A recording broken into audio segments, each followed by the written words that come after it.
নমস্কার সকলকে। Luka margin এই প্লেয়ারটা ডুরান্ড কাপে মোহনবাগানের বিরুদ্ধে খেলতে নামার আগে মোহনবাগানকে নিয়ে কিন্তু বেশ একটা বড় মন্তব্য করেছে। তো কী সেই মন্তব্য, সেই বিষয়টা এই ভিডিওতে আলোচনা করব এবং সেই সঙ্গে মোহনবাগান সমর্থকদের মধ্যে এই মুহূর্তে যে প্রশ্নটা সবথেকে বেশি ঘোরাফেরা করছে সেটা হলো মোহনবাগান দলে যে সমস্ত বিদেশি প্লেয়াররা আছে সেই সমস্ত বিদেশি প্লেয়াররা কবে কলকাতায় আসবে এবং রবসন রবিনহো, এই রবিনহোর যে সাইনের ব্যাপারটা অফিসিয়ালভাবে কেন এখনো পর্যন্ত মোহনবাগান সবার সামনে আনছে না, অফিসিয়ালভাবে শেয়ার করছে না বা জানাচ্ছে না, এবং সেই সঙ্গে ডুরান্ড কাপ 2025-এ মোহনবাগান কবে থেকে বিদেশি প্লেয়ারদের নামাবে বা আদেও বিদেশি প্লেয়াররা খেলবে কিনা, এই সমস্ত সকল বিষয়, সকল কনফিউশন এই ভিডিওতে আমি ক্লিয়ার করে দেবো। তো বন্ধুরা, অবশ্যই ভিডিওটা তোমরা সম্পূর্ণ দেখবে এবং কমেন্টে তোমরা তোমাদের মতামত জানাবে। তো আজকের যদি ভিডিওর প্রথম টপিক নিয়ে আলোচনা করি, যেটা হলো লুকা মার্জিন। তো এই Luka Majcen I League champion একটা প্লেয়ার, তোমরা যেটা ভালোভাবে জানো। পাঞ্জাব এফসিকে আই লিগ চ্যাম্পিয়ন করানোর পর আইএসএলও নিয়ে আসার পেছনে এই লুকা মার্জিনের যথেষ্ট বড় ভূমিকা ছিল। তারপর পাঞ্জাব এফসির হয়ে আইএসএলও দুটো মরশুম খেলেছে এবং এই মুহূর্তে পাঞ্জাব এফসি লুকা মার্জিনকে ছেড়ে দিয়েছে এবং লুকা মার্জিন কলকাতারই একটা ক্লাব ডায়মন্ড হারবার এফসিতে এই মুহূর্তে সাইন করেছে। তো এই ডায়মন্ড হারবার এফসিকে নিয়ে বিশেষ কিছু বলার নেই, কারণ 5-6 বছর আগেই এই ক্লাবটার উত্থান হয়েছে।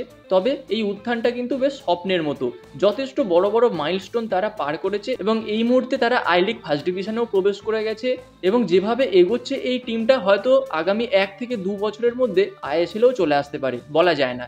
এবং সেই সঙ্গে এই ডায়মন্ড হারবার এফসি এই ডুরান্ড কাপ 2025-এও অংশগ্রহণ করেছে এবং এই ডায়মন্ড হারবার এফসির কিন্তু খেলা আছে মোহনবাগানের সঙ্গে। আর এই মোহনবাগানের বিরুদ্ধে যখন ডায়মন্ড হারবার এফসি খেলতে নামবে, যথারীতি লুকা মার্জিনও মোহনবাগানের বিরুদ্ধে খেলতে নামবে। আর ঠিক এই জায়গাতেই লুকা মার্জিন কিন্তু বলেছে, আমি মোহনবাগানের বিরুদ্ধে খেলতে ভালোবাসি, কারণ মোহনবাগানের যে সমস্ত সমর্থকরা আছে তারা তাদের দলকে যেভাবে সাপোর্ট করে, আর এই সমস্ত সাপোর্টের বিরুদ্ধে গিয়ে খেলাটা একটা আলাদাই মজার।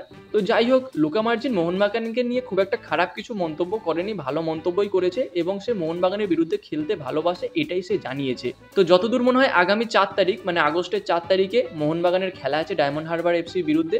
তো এই খেলাটা দেখা যাক লুকা মার্জিন কেমন খেলে বা মোহনবাগান কেমন খেলে।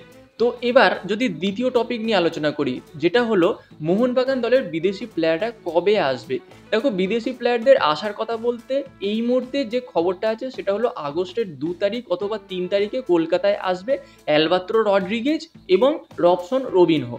তো তার আগে 31 তারিখে মোহনবাগানের যে ম্যাচটা আছে মোহামেডান স্পোর্টিংয়ের বিরুদ্ধে, এই মোহামেডান স্পোর্টিংয়ের বিরুদ্ধে কিন্তু মোহনবাগান সম্পূর্ণ ভারতীয় স্কোয়াডই নামাবে, যেখানে মোহনবাগান দলের বেশ কিছু সিনিয়র প্লেয়ার খেলবে। তার মধ্যে যেমন মনবীর সিং, লিস্টন কোলাসো, অনিরুদ্ধ থাপা, আপুইয়া, অভিষেক সূর্যবংশী, এই সমস্ত প্লেয়ারগুলো কিন্তু খেলবে। তবে কোনো বিদেশি প্লেয়ার প্রথম ম্যাচে মোহনবাগান খেলাবে না। কি করেই বা খেলাবে, বিদেশি প্লেয়াররা তো তার আগে আসছে না। 2-3 তারিখ থেকে তো আসা শুরু হবে, তবে সেই সময় আসবে মাত্র দুটো প্লেয়ার, অ্যালবাত্রো রড্রিগেজ এবং রবসন রবিনহো। আর রবিনহোর অনেকদিন ধরেই আসার কথা আছে, কিন্তু ভিসা সমস্যা ছিল, ভিসা সমস্যা কাটিয়ে ফেলেছে। তো 2 থেকে 3 তারিখের মধ্যে চলে আসবে। তো এবার যদি বলি কেন মোহনবাগান এখনো এই রবিনহো সাইনটা অফিসিয়ালভাবে জানাচ্ছে না। দেখো, এই বছর মোহনবাগান ম্যানেজমেন্ট একটা সিদ্ধান্ত নিয়েছে, যেটা হলো যে সমস্ত প্লেয়ারকে তারা নিচ্ছে, নতুনভাবে দলে নিচ্ছে, তাদের মেডিকেল টেস্ট হবে, তারপরেই তাদের নাম ঘোষণা করবে। মানে সেই দেশ থেকে আগে ভারতে আসবে বা ভারতেরও যে সমস্ত প্লেয়ারগুলোকে নেবে তারা আগে কলকাতায় আসবে, আসার পরে তাদের মেডিকেল টেস্ট হবে, টেস্টে তারা উত্তীর্ণ হলে তারপরেই তাদের নাম অফিসিয়ালভাবে ঘোষণা করা হবে। ঠিক এই কারণে রবিনহোর নামটা এখনো পর্যন্ত ঘোষণা করা হচ্ছে না। তবে 2-3 তারিখে আসবে, তারপরেই টেস্ট হয়ে যাবে এবং অফিসিয়ালভাবে ঘোষণাও হয়ে যাবে। এই বিষয়টা নিয়ে তোমরা সম্পূর্ণভাবে নিশ্চিন্ত থাকো। তো বন্ধুরা, এই গেল আজকে দুটো ইম্পর্টেন্ট টপিক নিয়ে আলোচনা। তো এবার যদি শেষের দিকে আরও 2-1টা বিষয় নিয়ে কথা বলি, যে বিষয়টা হলো ডায়মন্ড হারবার এফসি। এই দলটা কিন্তু যথেষ্ট ভালো পারফরমেন্স করবে এই বছর। কেন বলছি, এই দলে কোন কোন প্লেয়ার রয়েছে তোমরা একটু ভালোভাবে জিনিসটা জানো। লুকা মার্জিন, ব্রাইট এনোবাখারে, জবি জাস্টিন, হালিচারন নার্সারি, মোটামুটি যে সমস্ত প্লেয়ারগুলো আমাদের ইন্ডিয়ান ফুটবল সার্কিটে বা আইএসএলে তোমরা নাম জেনে এসেছো, সেই সমস্ত প্লেয়ারগুলো কিন্তু রয়েছে এই ডায়মন্ড হারবার এফসিতে। আর ডুরান্ড কাপে এই টিম যথেষ্ট ভালো টিম। একই গ্রুপে রয়েছে মোহনবাগান, মোহামেডান স্পোর্টিং এবং বিএসএফ। বিএসএফকে তারা ভালোভাবে হারাতে পারবে, মোহামেডান স্পোর্টিংকেও আশা করছি হারিয়ে দেবে। সামনে তাদের পথের কাঁটা একমাত্র মোহনবাগান। তো এই গ্রুপে যে কটা দল আছে তার মধ্যে কিন্তু মোহনবাগানের সঙ্গে ডায়মন্ড হারবার এফসি এই দুটো দলের বেশ কড়াক্কর টক্কর হবে। আর এইটা কিন্তু ভবিষ্যতে আর একটা ডার্বিতে পরিণত হতে চলেছে। মোহনবাগান ইস্টবেঙ্গল খেলাটা আমাদের কলকাতা ডার্বি, মোহনবাগানের সঙ্গে মোহামেডান বা ইস্টবেঙ্গলের সঙ্গে মোহামেডান এইটাকে আমরা মিনি ডার্বি বলি।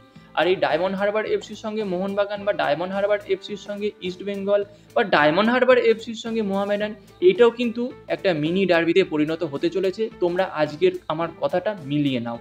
তো সেই সঙ্গে ভবিষ্যতে যখন আইএসএল এ প্রবেশ করবে ডায়মন্ড হারবার এফসি, তারা কিন্তু যথেষ্ট ভালো টিম বানাবে, টপ 5 টপ 6 এর মধ্যে তারা আসতে পারবে, এই ক্ষমতা তাদের মধ্যে কিন্তু রয়েছে।